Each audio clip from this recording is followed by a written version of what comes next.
So it's day 2 in Strasbourg, and we're doing this Batorama. So it's like all windows, and we're gonna take a little like cruise, and they're going to explain things on with the headphones.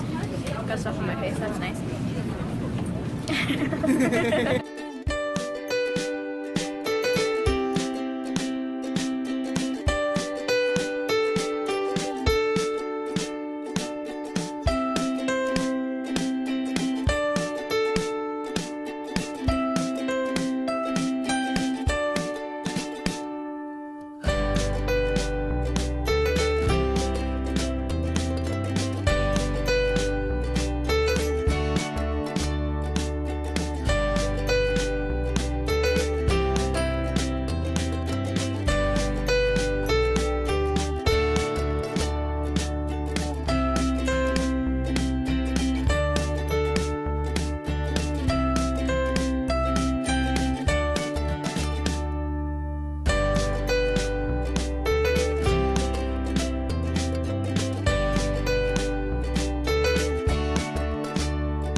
Today lunch is waffles.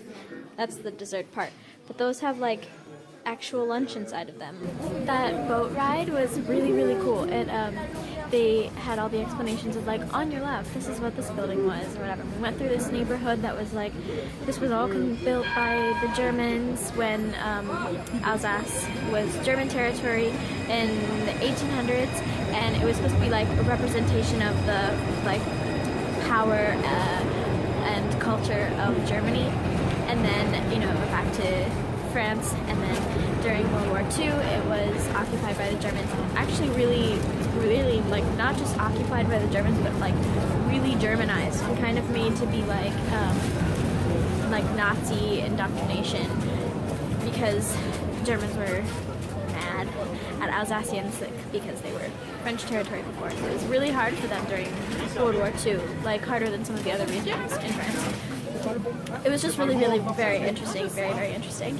And now we are waiting for the tram to come, and we're going to go meet a friend of Megan's who lives here and is here for the vacation to stay with her parents, help them out or just hang out or something.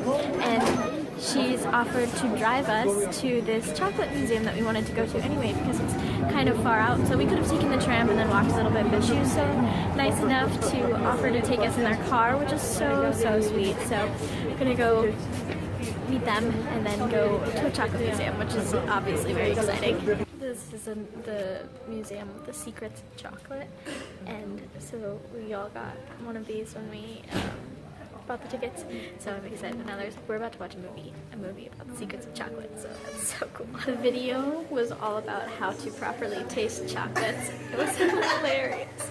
The guy was like, I couldn't take him seriously. It was so funny. It was so funny. Now we're actually in the museum, and it starts off with like history of like chocolate boxes. This is fun.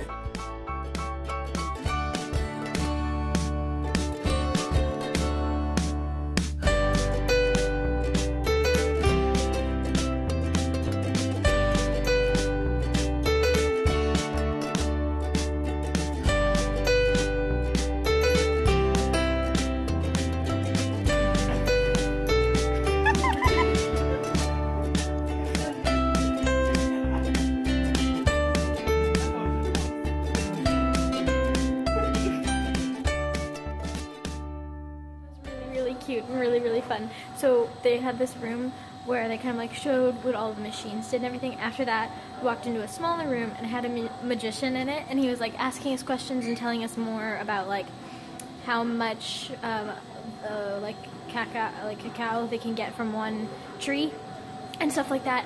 And then he started doing magic tricks, and Sam flipped out, like absolutely lost her cool. It was so funny.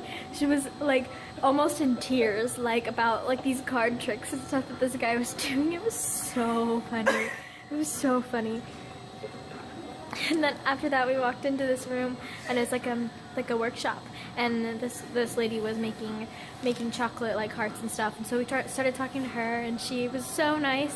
Like we were asking her questions about the chocolate and like how like they make chocolate and stuff. And then she started talking to us about her trips in Japan. Oh, because we got busted. She was like, "Where are you guys from? What's your accent?" And we were like, "Busted."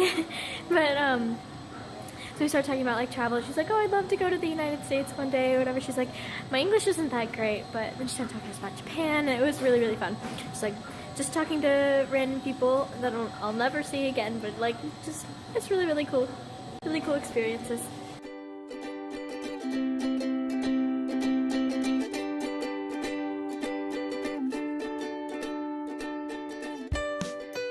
So, Sophie was Megan's friend.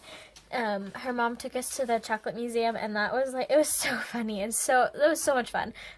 One thing I didn't say after that was, the lady who was making the chocolate, she came around like through the actual museum part and was like offering like little like chocolates that had alcohol in them, and she asked us if we wanted, and then she turned to me and she's like, "Well, maybe not for the younger ones." And then that always happens. I'm 20 years old. I promise I am legal in this country. I know I look like I'm 12, but I'm not actually 12. I'm 20. It was so funny. I was like, I'm not a little. It was so funny.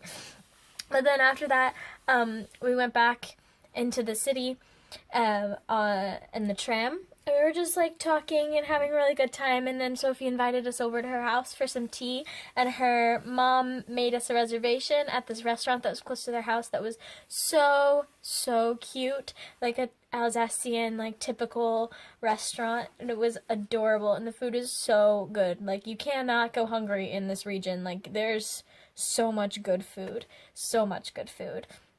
And it was such a good day, and like a good night, and like Sophie is so nice. So hopefully we can like hang out more or something in Nantes all together, because she is so nice and so much fun. We all got along really well, and we're just having a great time. And she's also the one who recommended the Alsatian Museum to us, which was like honestly a really great experience that we had yesterday. So I'm so content with today. I say that like I never say content in English until after I started speaking French, because that's how you say, like, that's one of the ways you say happy. That's like really like, je suis contente. So now I say that I'm content in English, but I never would have said that before.